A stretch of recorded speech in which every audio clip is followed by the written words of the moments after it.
Welcome to deep space. When looking back to the farthest point in time, we see the earliest galaxies in their most primitive form, just after they were formed. The light from these galaxies was sent billions of years ago, in a time when the Earth didn't even exist.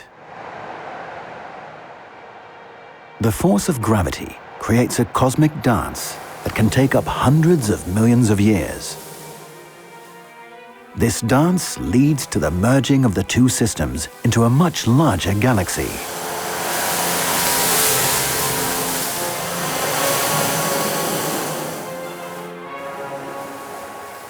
This is precisely how our very own galaxy, the Milky Way, has grown.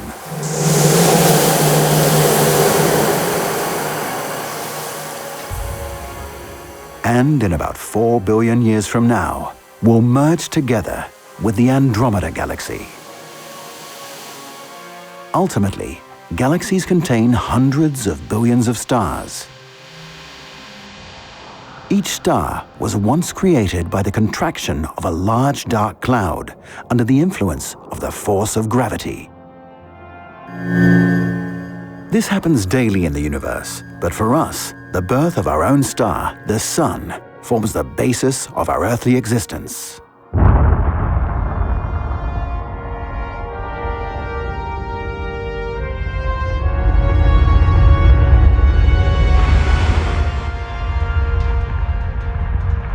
The light of the Sun is the primary source of energy on Earth. All this energy is produced in the core of the Sun by nuclear fusion. On the solar surface, energy escapes into space as sunlight or solar wind, consisting of millions of charged particles.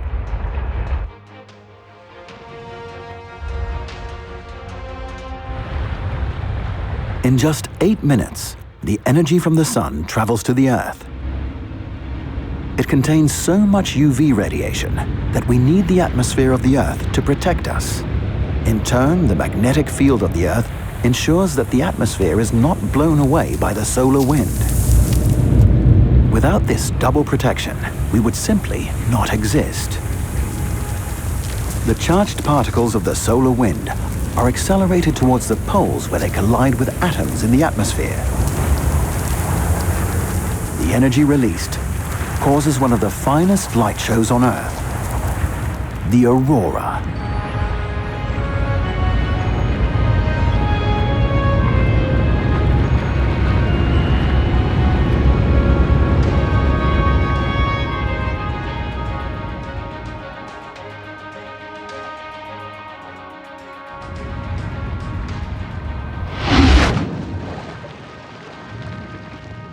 We're in prehistory, where primitive life forms exploded in diversity and lived due to the energy of the Sun. Plants store energy from the sunlight by photosynthesis to convert carbohydrates such as glucose. Animals store it by eating plants or other animals.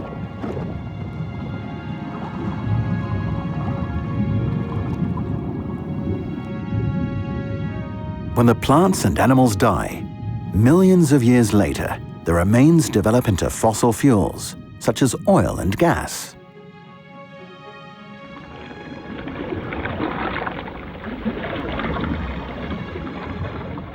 A fossil fuel is actually solar energy from a distant past, saved thanks to dearly departed plants and animals. And that part of the story takes us to the present time.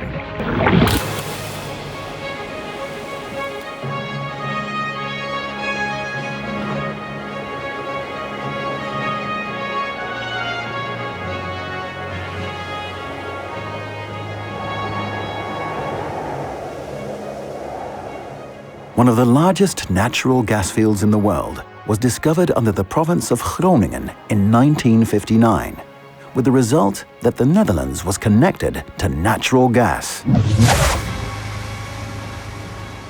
Nowadays, half of the natural gas usage in the Netherlands is extracted around Slochteren.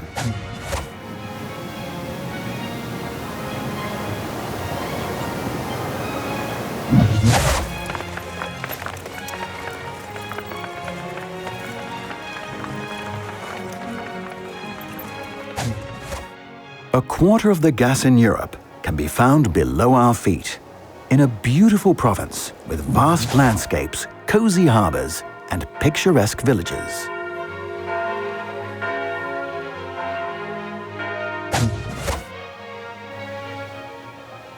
This is our place on Earth, the place we call home, our city full of life, our unique place in the universe.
Since time immemorial, we, the inhabitants of our planet, have been astounded by nature, looking to discover the unknown, looking for the ultimate form in art. In Infoversum, we connect in wonder the challenges in art and science, and perform ancient rituals to honor, cherish, and celebrate life.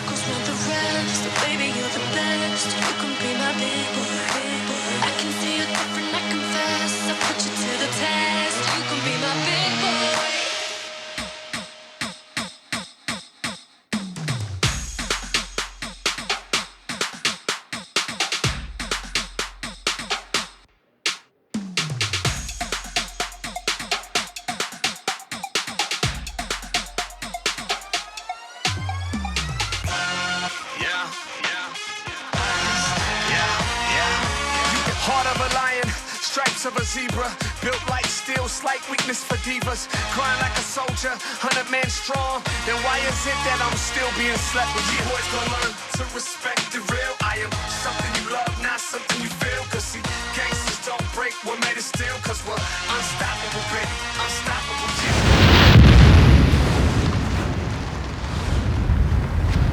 We are heading to the largest gas field in Europe, Slochteren, to a depth of 3 kilometers to explore the real situation underground in 3D.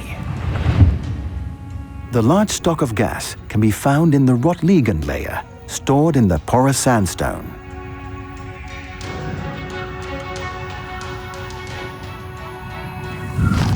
With above the Zechstein, the final layer of salt. Without this layer, the gas would have vanished in the past. We consume, dance, live, and satisfy our need for energy, and wonder how long we can keep on doing this. There is plenty of gas, but the stock is finite.